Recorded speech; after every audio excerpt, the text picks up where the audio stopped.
Hujan deras malam itu membuat udara menjadi sangat dingin, menusuk hingga ke tulang. Di ruang tamu rumah besar bergaya kolonial itu, aku berdiri sambil memeluk erat perutku yang mulai membesar. Usia kehamilanku sudah memasuki 7 bulan.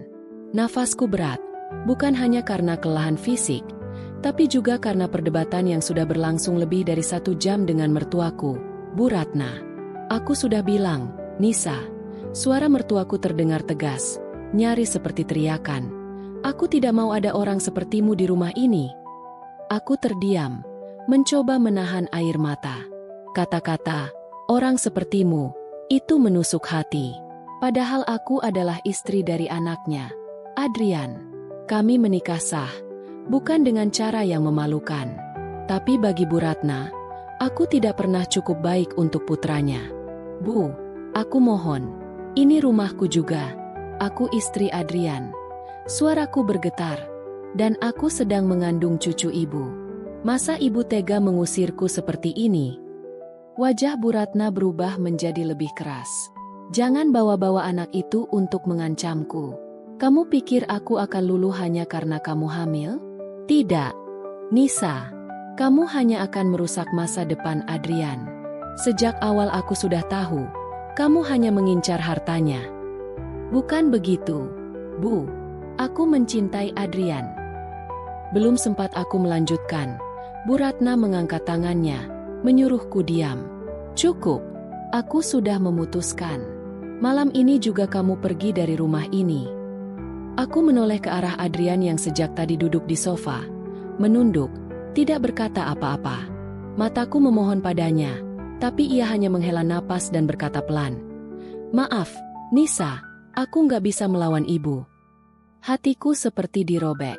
Ini suamiku, pria yang dulu berjanji akan melindungiku, kini bahkan tidak sanggup menatap mataku. Baik. Suaraku hampir tak terdengar. Kalau memang ini yang kalian mau, aku akan pergi. Aku berjalan ke kamar, mengambil tas besar dan mulai memasukkan beberapa potong pakaian. Tanganku gemetar, air mata mengalir tanpa bisa kucegah. Bayi dalam kandunganku seperti ikut gelisah, menendang pelan di perutku. Aku usap perlahan, berbisik. Tenang ya, nak, mama kuat. Saat kembali ke ruang tamu, Bu Ratna sudah berdiri di depan pintu, menunggu aku keluar. Jangan bawa barang-barang yang bukan milikmu. Semua yang ada di rumah ini milik keluarga kami, katanya dingin. Aku hanya mengangguk, tak ada gunanya berdebat. Begitu pintu dibuka, angin malam yang basah oleh hujan langsung menyambut. Aku melangkah keluar, dan suara pintu dibanting di belakangku menjadi tanda akhir dari kehidupanku di rumah itu. Aku berdiri di teras, menatap jalan yang gelap. Hujan masih turun, membuat jilbab dan bajuku basah. Perutku terasa berat, kakiku lemas. Aku bingung harus kemana. Tiba-tiba, dari kejauhan, lampu sebuah mobil menyala, perlahan mendekat ke arah rumah. Aku sempat mengira itu Adrian yang menyesal dan ingin menjemputku kembali. Tapi tidak. Mobil itu berhenti tepat di depan gerbang, dan dari balik kaca yang sedikit terbuka, aku melihat wajah seseorang. Wajah yang sudah bertahun-tahun tidak pernah kulihat. Wajah yang seharusnya tidak mungkin ada di sini. Aku terpaku. Tubuhku membeku di bawah guyuran hujan. Nisa, masuklah ke mobil.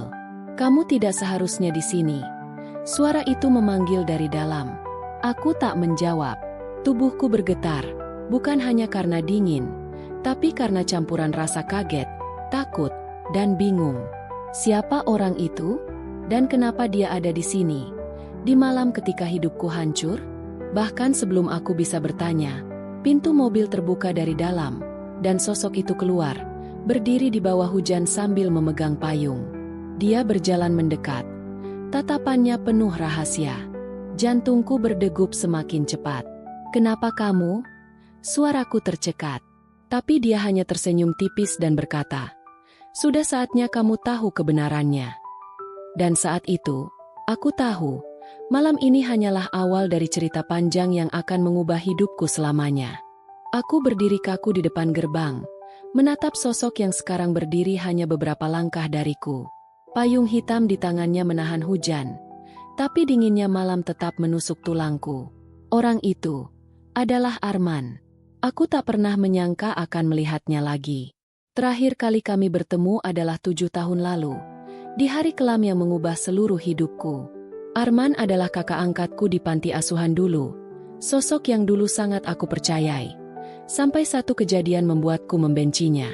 "Kenapa kamu di sini?" tanyaku dengan suara bergetar. Arman menatapku lekat-lekat, seakan mencoba membaca isi hatiku. "Aku punya alasan, tapi ini bukan tempat yang tepat untuk menjelaskannya. Masuklah ke mobil. Nisa, kamu basah kuyup." Aku menggeleng. "Tidak, aku bisa pergi sendiri. Aku nggak butuh bantuan kamu." Matanya meredup, seakan sedikit kecewa. "Kamu sedang hamil besar. Malam ini hujan deras. Dan kamu tidak punya tempat tujuan, kan?" Kata-katanya seperti pisau yang menggores ego. Aku ingin menyangkal, tapi memang benar. Rumah kontrakan yang pernah aku tinggali sebelum menikah sudah lama aku tinggalkan. Orang tuaku sudah tiada. Dan teman dekat? Satu-satunya yang tersisa hanya 1 atau 2. Itu pun aku tak yakin mereka bisa menampungku. Arman melangkah lebih dekat, memayungiku. "Aku tidak akan menyakitimu, Nisa. Biar aku antar ke tempat aman." Aku menunduk, mencoba berpikir jernih. Rasa marahku pada Arman masih ada, tapi rasa takut kehilangan tempat berteduh lebih besar. Dan bayi di dalam kandunganku. Dia butuh aku untuk tetap sehat. Akhirnya, tanpa sepatah kata pun, aku melangkah masuk ke mobil. Arman menutup pintu, lalu masuk dari sisi kemudi. Mobil mulai melaju, meninggalkan rumah mertuaku yang kini hanya tampak samar di balik hujan. Di dalam mobil, suasana hening. Hanya suara wiper dan gemuruh hujan yang terdengar. Aku menatap keluar jendela, mencoba mengatur napas. Sudah lama, suara Arman memecah keheningan. 7 tahunnya, sejak kita terakhir ketemu. Aku tak menjawab. Kenangan pahit muncul begitu saja di pikiranku. Hari ketika aku memergokinya menjual barang sumbangan untuk panti asuhan demi uang pribadi. Itu membuatku muak dan memutuskan tidak mau ada hubungan lagi dengannya. "Aku tahu kamu masih marah," lanjutnya. "Tapi banyak hal yang gak kamu tahu, Nisa." Aku menoleh tajam. "Kalau maksud kamu mau membela diri, jangan repot-repot. Semua sudah terjadi. Dan sekarang aku cuma mau tahu, mau dibawa kemana aku?" Arman tersenyum tipis. "Tempat yang aman. Rumah yang gak akan mengusirmu hanya karena kamu hamil." Aku menghela napas. "Kenapa kamu tiba-tiba muncul? Kenapa malam ini?" Dia menatapku sekilas, lalu kembali fokus ke jalan. "Karena aku tahu kamu akan butuh aku malam ini." "Dek," kata-katanya membuatku bingung. "Apa maksudmu? Kamu mata-matai aku." Arman tidak menjawab langsung, hanya berkata, "Kamu akan mengerti nanti." Mobil berhenti di depan sebuah rumah sederhana tapi terlihat hangat. Lampunya menyala lembut, dan ada teras kecil dengan kursi kayu.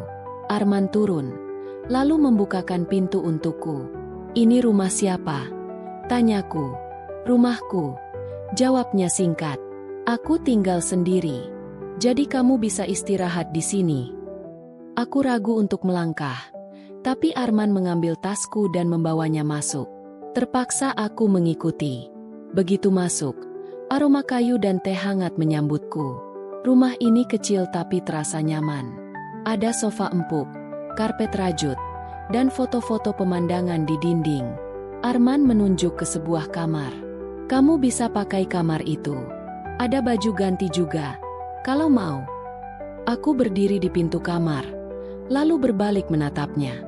"Kenapa kamu menolongku, Arman? Setelah semua yang terjadi?" Dia terdiam beberapa detik, lalu berkata pelan, "Karena aku berhutang padamu. Dan karena aku nggak mau kehilangan kamu lagi." Hatiku berdegup. Aku ingin bertanya lebih banyak, tapi tiba-tiba perutku terasa nyeri, membuatku meringis. "Nisa." Arman langsung menghampiri, wajahnya panik. Aku menahan perutku. "Aku nggak apa-apa.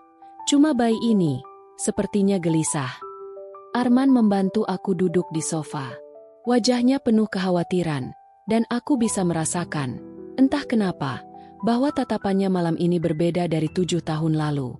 Dan aku mulai bertanya-tanya, apakah aku benar-benar mengenal Arman? Nyeri di perutku perlahan mereda setelah aku duduk beberapa menit. Arman memberiku segelas air hangat, dan aku meminumnya pelan-pelan. "Kamu harus istirahat," katanya sambil duduk di kursi dekat sofa. Matanya masih mengawasiku. Aku menatapnya.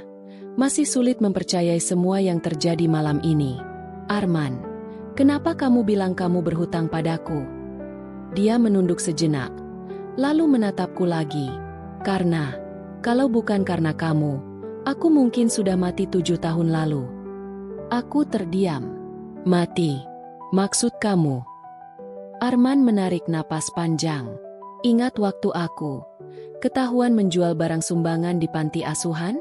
Kamu melihatku sebagai pengkhianat, dan aku nggak membela diri. Tapi sebenarnya, saat itu aku terjerat utang ke orang-orang berbahaya. Mereka mengancam akan membunuhku kalau aku nggak bayar. Aku panik, dan melakukan hal bodoh itu. Tapi setelah kamu pergi, aku mencoba menebus kesalahan itu. Dan ternyata, uang hasil penjualanku itu kamu kembalikan ke panti. Itu menyelamatkanku dari amukan pengurus panti yang waktu itu mau melaporku ke polisi." Aku menelan ludah. Jantungku berdebar. Aku hanya melakukan apa yang menurutku benar. Tapi aku nggak tahu itu akan menyelamatkan kamu. Justru itu, Arman menatapku serius. "Kamu nggak sadar, tapi kamu sudah menolongku. Dan sejak itu, aku janji kalau suatu hari kamu butuh aku akan ada." Aku terdiam lama. Kata-katanya membuat pikiranku berantakan. Arman kemudian berdiri. "Sekarang istirahatlah. Aku akan siapkan makan malam sederhana. Kamu pasti lapar." Aku masuk ke kamar yang ia tunjukkan. Di dalamnya, aku melihat kasur bersih, selimut hangat, dan lemari kecil.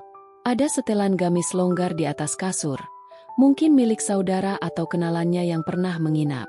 Sambil berganti pakaian, aku memikirkan keadaan sekarang. Mertuaku mengusirku, suamiku bahkan tidak menahanku. Dan sekarang, satu-satunya orang yang memberiku tempat tinggal adalah pria dari masa lalu yang pernah membuatku membencinya. Setelah berganti pakaian, aku keluar. Arman sudah menyiapkan nasi hangat, tumis sayur, dan telur dadar. Sederhana, tapi aroma hangatnya membuatku merasa seperti pulang ke rumah. "Kamu masih ingat kalau aku suka tumis kangkung?" ucapku pelan. Arman tersenyum tipis. "Ada beberapa hal yang gak pernah aku lupa tentang kamu." Kami makan dalam diam, hanya sesekali berbicara tentang hal kecil. Tapi di kepalaku, banyak sekali pertanyaan, terutama, bagaimana dia bisa muncul tepat di saat aku diusir? Setelah makan, aku mencoba membantu membereskan meja, tapi Arman menahan. "Biar aku saja. Kamu istirahat. Ingat, kamu sedang mengandung." Aku akhirnya duduk di sofa, memperhatikan dia membereskan piring. Ada sesuatu yang berbeda dari Arman sekarang, lebih tenang, lebih dewasa, dan lebih perhatian. Namun, sebelum aku sempat bertanya lebih jauh, ponselku yang sejak tadi mati karena baterai habis akhirnya terisi cukup daya untuk menyala.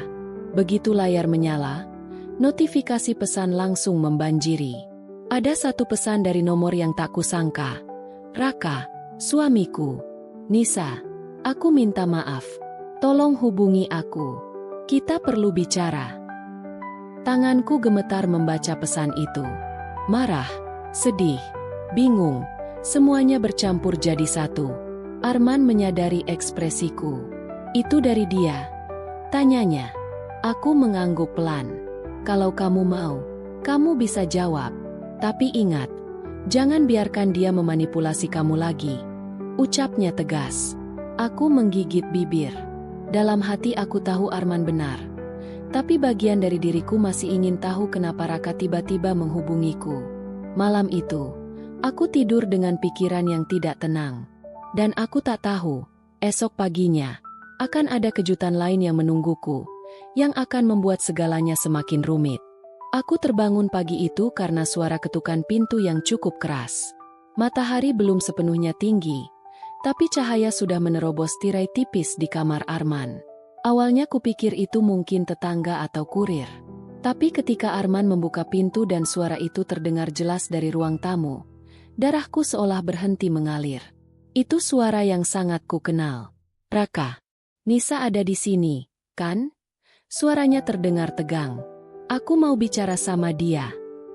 Aku langsung duduk di tepi kasur. Jantungku berdegup kencang. Kaki rasanya berat untuk melangkah. Tapi aku tahu aku tak bisa terus bersembunyi. Aku rasa ini bukan waktu yang tepat, Raka. Jawab Arman dari depan. Suaranya tenang tapi dingin. Dia butuh istirahat. Tolong, Arman. Jangan ikut campur. Dia istriku, kata Raka. Nadanya memaksa. Aku akhirnya keluar, berdiri di belakang Arman. Aku di sini, kataku pelan. Raka menatapku. Wajahnya kusut seperti tidak tidur semalaman. Nisa, pulanglah. Aku mohon. Aku menelan ludah. Pulang kemana? Ke rumah di mana ibumu mengusirku malam-malam saat aku hamil? Ke rumah di mana kamu hanya diam ketika aku dibentak? Raka terdiam. Bibirnya terbuka tapi tak ada kata keluar. Aku tahu aku salah, ucapnya akhirnya. Aku seharusnya melindungimu. Tapi malam itu aku bingung. Aku nggak mau membantah ibu karena apa? Karena takut dianggap anak durhaka. Potongku. Lalu aku ini siapa bagimu, Raka? Arman berdiri di sampingku, menatap Raka tajam. Kalau kamu cuma mau bawa dia kembali tanpa minta maaf sungguh-sungguh, jangan harap. Raka menghela napas panjang, lalu menatapku lagi. Aku janji, aku akan bicara dengan ibu. Aku akan pastikan kamu kembali dengan terhormat. Aku ingin percaya, tapi hatiku masih perih. Dan di saat itu juga, aku menyadari kalau aku butuh waktu untuk memikirkan semuanya. Berikan aku waktu, Raka. Kataku, aku nggak bisa langsung memutuskan sekarang. Raka akhirnya mengangguk pelan, meski jelas terlihat kecewa. Dia berbalik pergi, tapi sebelum menutup pintu, dia menatap Arman sekilas. Ada sesuatu di tatapan itu, campuran rasa curiga dan tidak suka. Setelah pintu tertutup, Arman menoleh ke arahku. Kamu yakin mau kasih dia kesempatan? Aku nggak tahu, jawabku jujur. Tapi dia adalah ayah dari anakku. Setidaknya, aku ingin tahu apakah dia benar-benar mau berubah. Hari-hari berikutnya aku tetap tinggal di rumah Arman. Dia membantuku pergi ke klinik untuk memeriksa kandungan. Dokter bilang kondisi bayi sehat. Tapi aku diminta menghindari stres berlebihan. Namun ketenangan itu tak berlangsung lama. Suatu sore, ketika Arman keluar untuk belanja, aku menerima telepon dari nomor tak dikenal. Suara di seberang langsung membuat darahku dingin. Itu suara mertuaku. Nisa, aku tahu kamu di rumah Arman. Jangan pikir aku nggak tahu siapa dia. Kalau kamu tetap di sana, jangan salahkan aku kalau Raka kehilangan pekerjaannya. Aku membeku. Ancaman itu jelas. Dan lebih mengejutkan lagi, dia tahu aku bersama Arman. Aku memutuskan untuk tidak membalas ucapannya. Tapi di dalam hati, aku tahu, badai besar akan segera datang. Aku belum sadar bahwa yang menungguku nanti bukan hanya masalah rumah tangga, tapi juga rahasia masa lalu Arman yang selama ini ia simpan rapat-rapat. Sejak telepon dari mertuaku itu, aku tidak bisa tidur nyenyak. Setiap suara motor lewat di depan rumah membuatku waspada. Takut kalau mereka benar-benar datang. Arman menyadari kegelisahanku. Kalau kamu mau, aku bisa bicara sama Raka langsung, katanya suatu malam. Tapi, ada sesuatu yang harus kamu tahu dulu. Tatapannya serius, dan entah kenapa aku merasa ini bukan hal sepele. Apa itu? Tanyaku pelan. Dia menghela napas panjang. Raka dan aku pernah saling kenal, bahkan cukup dekat. Tapi waktu itu, aku orang yang dia singkirkan dari pekerjaanku. Karena sebuah proyek besar. Aku terkejut. Kamu maksudnya, Raka pernah merugikanmu? Arman mengangguk. Bukan cuma itu. Dia memfitnahku di depan atasan, membuatku kehilangan reputasi. Aku nggak pernah balas dendam karena aku tahu itu sia-sia. Tapi ironisnya, sekarang aku yang bantu istri orang yang pernah menghancurkan hidupku. Aku menutup mulut dengan tangan. Semuanya terasa kacau. Sebelum aku sempat bertanya lebih jauh, suara ketukan keras terdengar dari pintu. Arman segera berdiri, dan aku ikut berdiri di belakangnya. Ketika pintu dibuka, sosok yang berdiri di sana membuatku terpaku. Itu Raka. Tapi dia datang bukan sendirian. Di belakangnya ada mertuaku, berdiri dengan wajah penuh amarah. "Kamu ikut aku sekarang, Nisa," bentak mertuaku. "Kamu sudah bikin malu keluarga ini. Tinggal sama laki-laki lain padahal masih istri orang." Aku mencoba menahan diri untuk tidak membalas. Tapi Raka ikut bicara. "Ibu, tolong jangan bicara begitu. Aku yang salah. Aku yang tidak melindungi Nisa waktu itu." Mertuaku melotot padanya. "Kamu ini kenapa, Raka? Perempuan ini cuma bawa sial." Arman melangkah maju, berdiri di antara aku dan mereka. "Cukup, Bu. Kalau mau bicara, bicara baik-baik. Jangan di depan rumah." Mertuaku hendak membalas. Tapi tiba-tiba dari arah jalan terdengar suara mobil berhenti. Pintu mobil terbuka, dan seorang wanita paruh baya turun. Wajahnya ramah, tapi tatapannya penuh wibawa.